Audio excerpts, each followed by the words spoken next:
السلام علیکم ورحمۃ اللہ وبرکاتہ۔ الحمد للہ نحمده ونستعینه ونستغفره ونؤمن به ونتوکل علیہ ونعوذ باللہ من شرور انفسنا ومن سیئات اعمالنا، من يهده الله فلا مضل له ومن يضلله فلا هادي له، ونشهد أن لا إله إلا الله وحده لا شريك له، ونشهد أن محمدًا عبده ورسوله، أما بعد أرسله بالحق بشيرا ونذيرا وداعيا إلى الله بإذنه وسراجا منيرا، فأعوذ بالله من الشيطان الرجيم، بسم الله الرحمن الرحيم،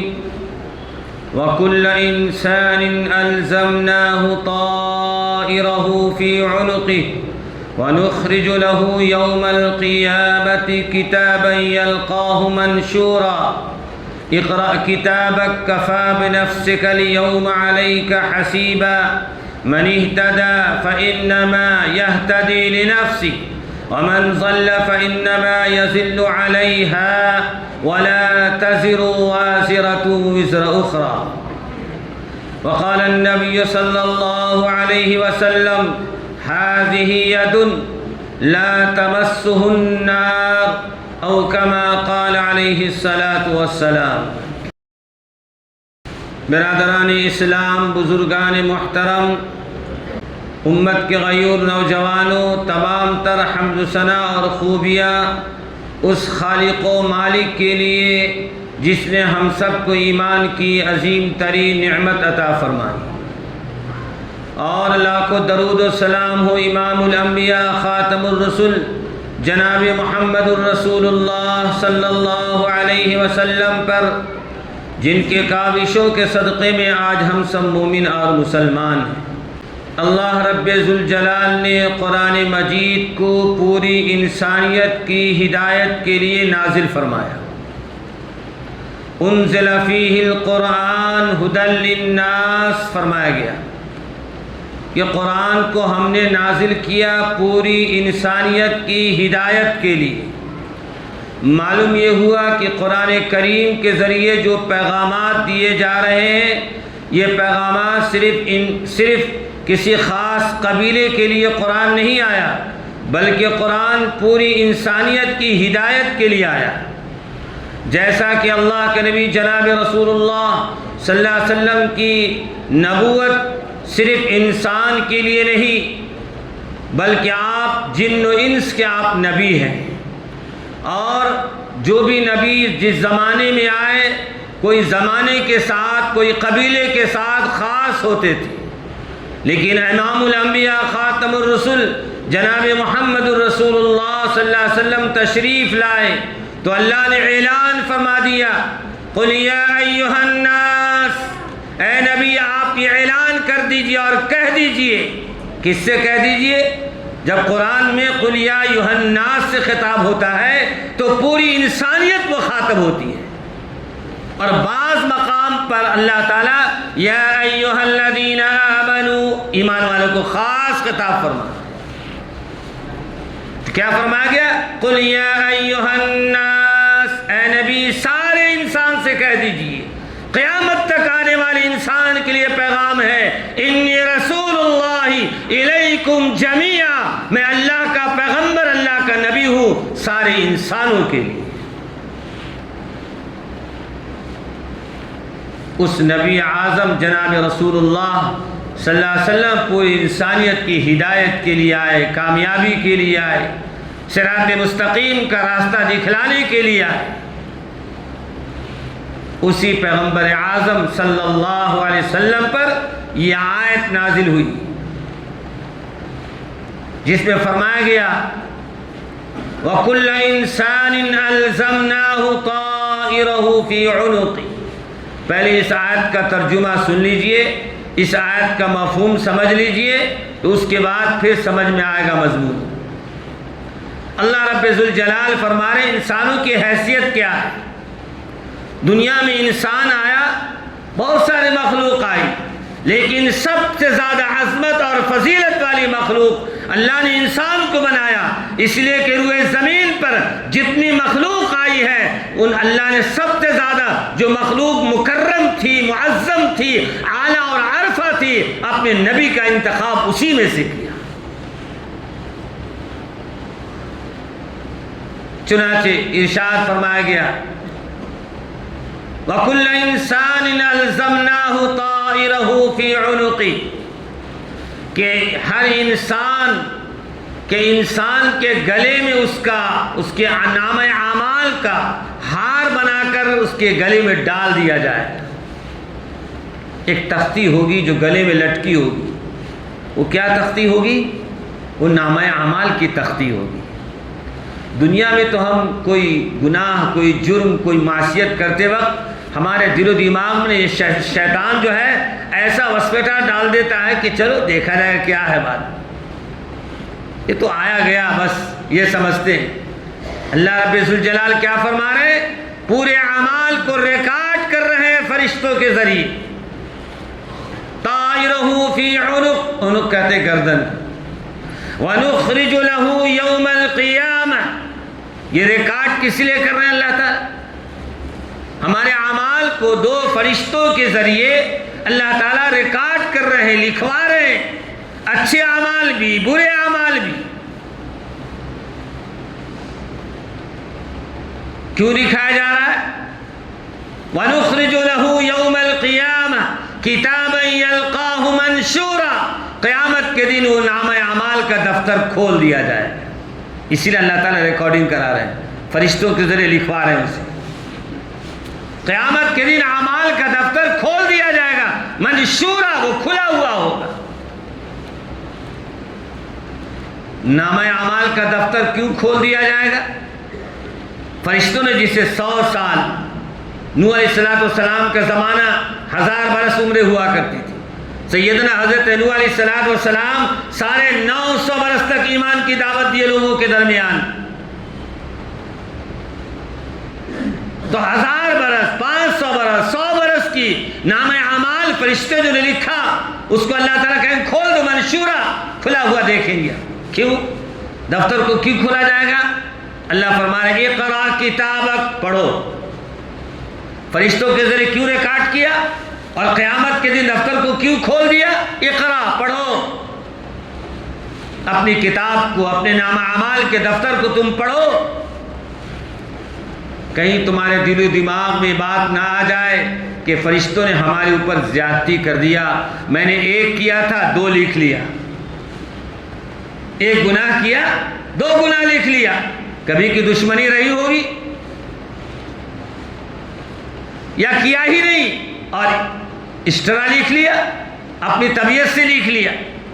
اسی لیے اللہ تعالیٰ فرمائیں گے دیکھو نامہ اعمال کو پڑھو، فرشتوں نے کہیں زیادتی تو نہیں کیا، تم پر ظلم تو نہیں کیا، تمہارے اعمال کو بڑھا تو نہیں دیا، تمہارے گناہ کے معصیت کے اعمال کو ذرا پڑھ لو۔ تو بندہ پڑھے گا، اقرا کتابک، اپنے دفتر کو پڑھے گا۔ کفا بنفسک اليوم علیک حسیبا، اللہ تعالیٰ فرما رہے ہیں آج کفا بنفسک اليوم، اور یوم سے مراد قیامت کا دن، وہ قیامت کے دن اللہ تعالیٰ فرمائیں گے آج ہم یہاں انصاف کی کرسی پر بیٹھ کر تو فیصلہ بعد میں کریں گے، آج تیرا نفس فیصلہ کرے گا، آج تیرا جی فیصلہ کرے گا، تیرے اندر کی مایا فیصلہ کرے گی کہ آج تو جنت کے لائق ہے یا جہنم کے لائق ہے، آج اکرام و اعجاز کے لائق ہے یا ذلت اور رسوائی کے لائق ہے۔ کفا بنفسک اليوم، تیرا نفس آج فیصلہ کرے گا، تیرا نفس خود بتائے گا کہ آج کس درجے کا ہے، کس لائق ہے کا ہے۔ کفا بنفسک اليوم علیک حسیبا۔ آگے سنیے، من اہتدی فإنما يهتدي لنفسه، اللہ رب ذوالجلال فرما رہے ہیں کہ جس شخص نے ہدایت کو اپنایا، ان کے درمیان اللہ کے پیغمبر آئے، اللہ کی سچی کتاب آئی، اور آنے کے بعد اللہ تعالیٰ نے دیکھیے انسان اور مخلوق کو دیکھی اور انسان کو دیکھی، فرشتے ہیں، فرشتے معمور ہیں اللہ کے حکم کے، جو فرشتے رکوع میں ہیں اس وقت تک وہ رکوع ہی میں رہیں گے جب تک کہ اللہ کا حکم نہ آئے گا سجدہ کرو، اس لیے ان کو حکم دے دیا گیا اللہ کا، لیکن انسان کو اللہ نے اختیار دیا ہے، اختیار دیا ہے، اپنے اختیار سے انسان اچھا عمل بھی کرتا ہے، نیکی کے اعمال بھی کرتے ہیں، برے اعمال بھی کرتے ہیں، یہ اختیار اللہ نے انسان کو دیا ہے، لیکن فرشتوں کو اختیار نہیں دیا ہے۔ تو آپ دیکھیے اللہ نے اختیار دیا، اب دیکھنا کہ انسان صرف اللہ تعالیٰ نے اختیار ایسے ہی نہیں دے دیا، بلکہ اختیار دینے کے بعد قرآن پاک کی اس آیت میں وضاحت موجود ہے، ان السمع والبصر والفؤاد کل ذلک کان سیئہ، فرمایا کہ دیکھو تمہارے کان، تمہاری آنکھیں اور تمہارے دل سے پوچھو، اللہ نے عقل سلیم دیا ہے، ایک طرف اختیار دیا اللہ تعالیٰ نے کہ تم اچھا عمل بھی کر سکتے ہو، اچھا عمل کرو گے، اور اگر تم چاہو گے تو برا عمل کرو گے، لیکن یاد رکھنا یہ اللہ کا حکم یہ ہے، اہدنا الصراط المستقیم، سیدھے راستے کو اپنانا، گمراہی سے باز آنا، گمراہی کو نہیں آنا پکڑنا، غیر المغضوب علیہم انعمت علیہم غیر المغضوب علیہم ولا الضالین، اے اللہ ہمیں اس راستے پر چلائیے جو ہدایت والا راستہ ہے، جس کو ہدایت والے لوگوں نے اپنایا ہے، حضرت صحابہ کرام کی مثال دی، اور ان لوگوں کا راستہ جس کو آپ نے گمراہ کیا ہے، ایسے لوگوں کے راستے پر چلنے سے ہم اپنے آپ کو بچاتے ہیں اور اس سے حفاظت چاہتے ہیں۔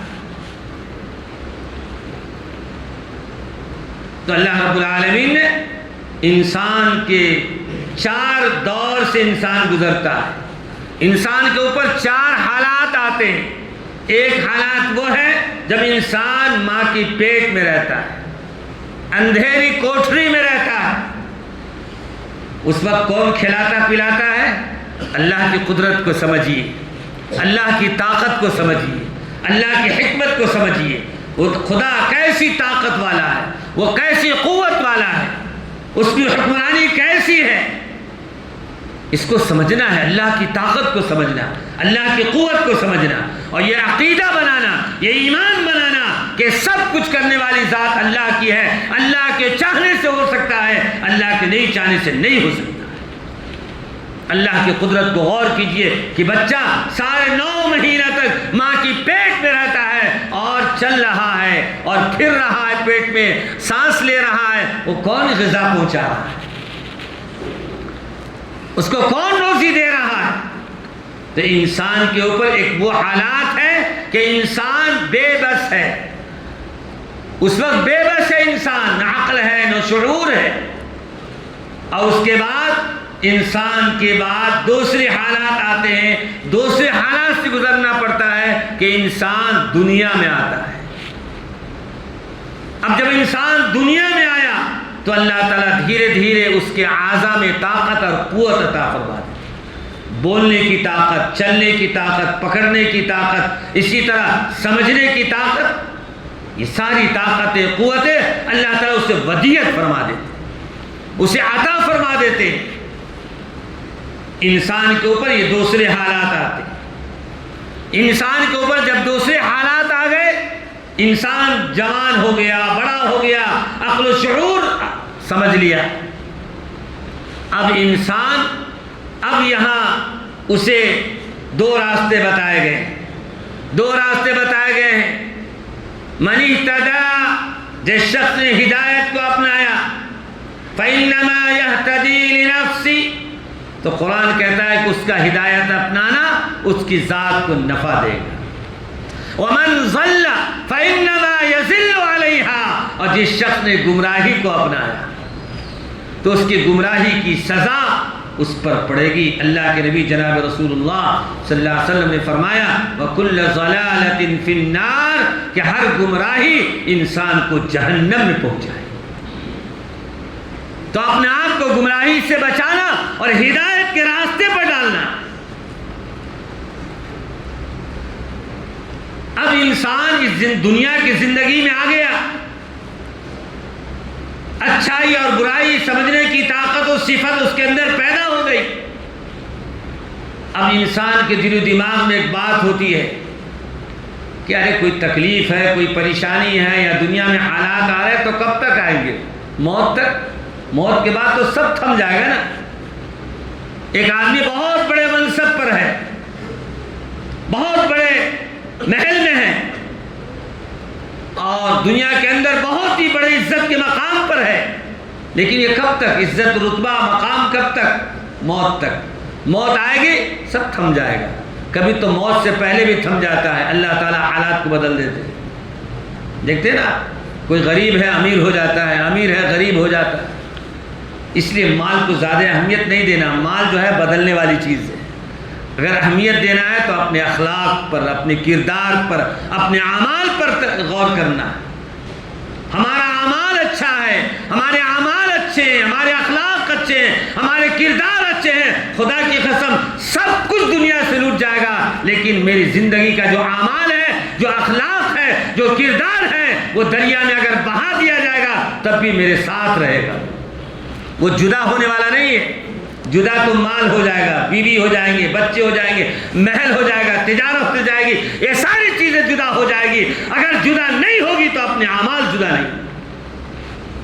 تو ایسی چیز کو کہ دنیا میں کوئی چیز خریدتے ہیں تو اس چیز کو پسند کرتے جو ذرا زیادہ دن تک کام آئے، 25-50 روپیہ زیادہ لگ جائے، لیکن ایسی چیز کو خریدتے ہیں، خریدنا انسان پسند کرتا ہے کہ پیسے زیادہ لگ جائے، دیر پاؤ ہو، زیادہ دن چلنے والا ہو۔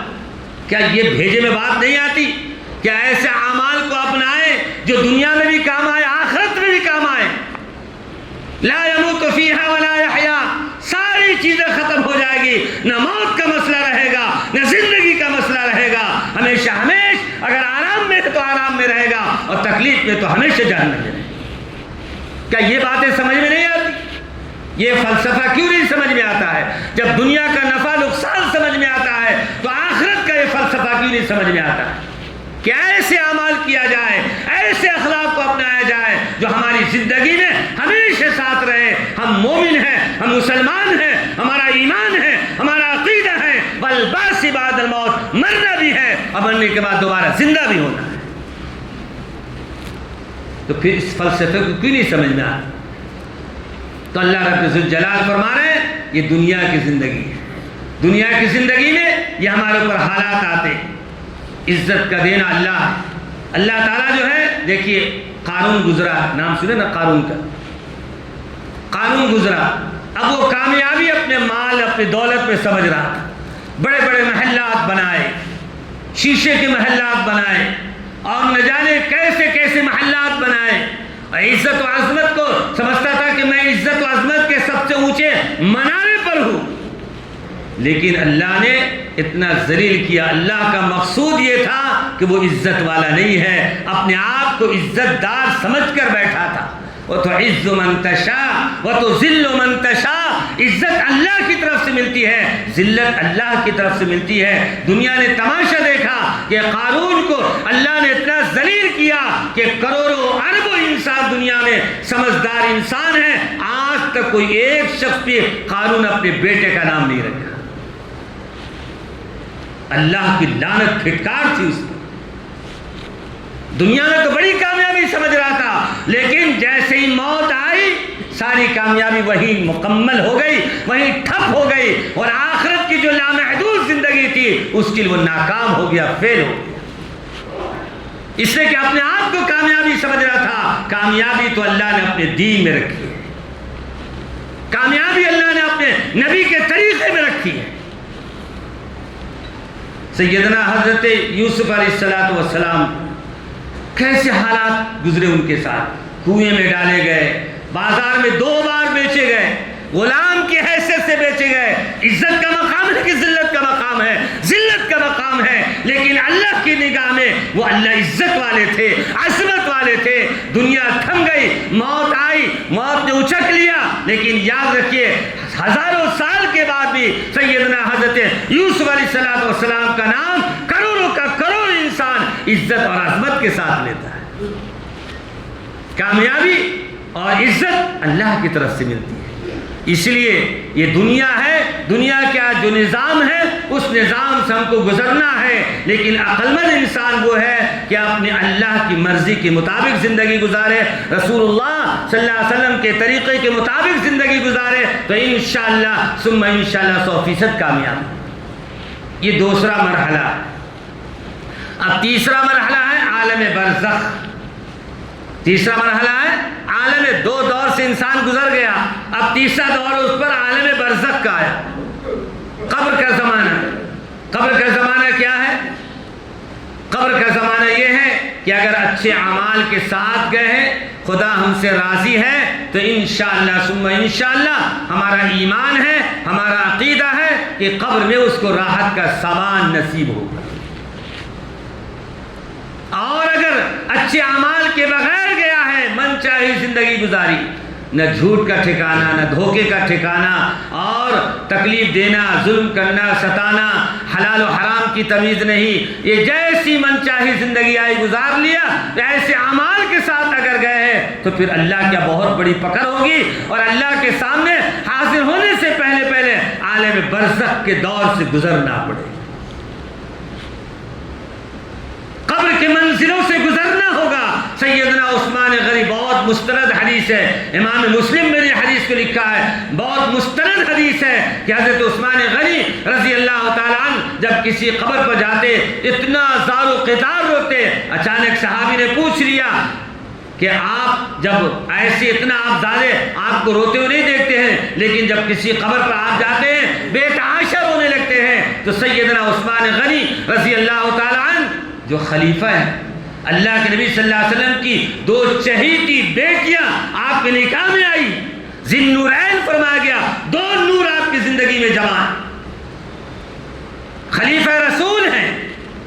عثمان غنی فرماتے ہیں کہ آخرت کی منزلوں میں سب سے پہلی منزل قبر کی منزل ہے، اگر قبر کی منزل ہمارے لیے آسان ہو گئی تو باقی منزلیں بھی آسان ہو جائے گی۔ ہماری حالت یہ ہے، کبھی قبرستان جانے کا بھی موقع ملا تو یاد کر کے نہیں روتے ہیں کہ مجھے بھی آنا ہے، مجھے بھی زمین کے حوالے جانا ہے، قبر کے حوالے جانا ہے، یا خاموشہ جو ویران بستیاں ہیں ہمیں بھی یہاں آنا ہے، یہ سوچنے کے بجائے وہاں بھی گفتگو میں لگے رہتے۔ کس لیے قبرستان جاتے؟ کیا مقصد ہے قبرستان جانے کا؟ ایک تو یہ ہے کہ ہم جس کی تدفین کے لیے گئے ہیں وہ تدفین کیجیے، اس میں ایک مسئلہ سمجھ لیجیے۔ بہت سارے احباب یہ ہے قبرستان تک جاتے ہیں، دیکھیے جمعہ کا خطبہ جو ہوتا ہے، آدھی نیکی جمعہ کی 2 رکعت نماز میں، آدھی نیکی جمعہ کا خطبہ سننے میں۔ اسی طرح عیدین کا مسئلہ ہے، اور اسی طرح جنازے کا مسئلہ ہے، جنازے کی آپ نے نماز پڑھ لیا، آدھی نیکی مل گئی، اور آدھی نیکی اس وقت ملے گی جب آپ تدفین کر کے آئیں گے، اپنے دونوں ہاتھ سے مٹی ڈالیں گے، منہا خلقناکم وفیہا نعیدکم ومنہا نخرجکم تارۃ اخری، یہ دعا پڑھ کر مٹی ڈالیں گے تو آپ کو آدھی نیکی ملے گی، اب مکمل نیکی مل جائے گی۔ زحمت کر کے یہاں سے قبرستان تک گئے، آپ بدنصیبی کی بات ہے کہ بیٹھے رہ جاتے، کھڑے رہ جاتے، بات چیت کر رہے، اور زیادہ سے زیادہ نصیب توفیق ہوئی تو یہ مٹی کا ڈھلا پھونک کے دے دیتے۔ قرآن وہ مٹی پہ پھونکنے کے لیے آیا؟ کہاں ہماری عقلیں چلی گئی؟